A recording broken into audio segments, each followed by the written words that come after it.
After ng ilang araw natin pagpapahinga mga boss, eto busy na naman yung ating mga makina. Yung ating ultrasonic cleaner, ayan o, naglilinis ngayon ng throttle body at intake manifold na napakadumi. Almost 100,000 mga boss ang tinakbo. Mapula yung lupa. Galing pang Mindanao yung unit na yan. Yung nililinis natin na yan from Hulusulu.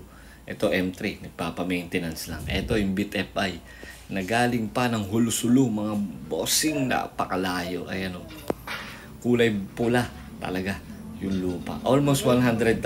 First time nalinis yung throttle body.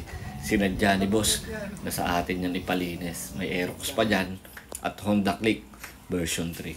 Eto, may isa pa ulit na Aerox, nagpakalkal at nagpa-degree. Eto yung Bit FI, pinakalkal na din, pinadegree at pinaregroove na din yung kanyang bell. Ayan o, talagang busy yung ating mga machine. Naipon yung ating mga customer, mga boss, tumambak after ng 2 araw natin pagpapahinga. Napaka-solid yung mga boss.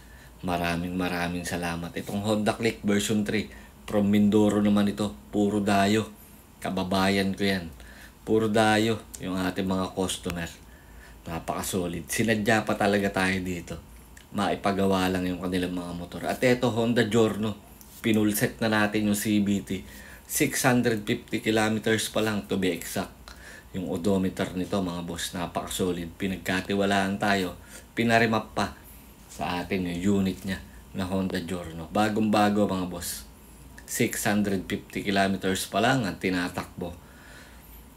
Sobrang solid ng tiwala sa atin ng ating mga customer. At inirepair pa natin siya sa kilala natin na gagawa ng pipe dito sa Laguna kasi yung pipe niya na bago ay kumakalansing.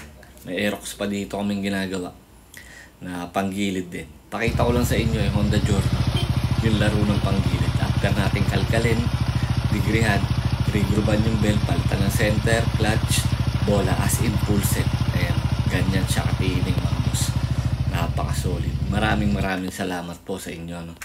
Sa inyong pagtsatsaga na paghihintay, pagpila, magawa lang yung inyong mga motor. Lalong-lalo na sa mga malalayo na dumadayo sa aming munting shop na pinagkakatiwalaan nyo yung aming munting kakayanan. Napakasalamat po. Sobrang salamat po. Makakaasa po kayo na mas lalo pa po namin pagbubutihan at aayusin yung aming mga trabaho. Tumatanggap naman po kami ng feedback, negative man yan or positive. Tatanggapin po namin yan mga bossing.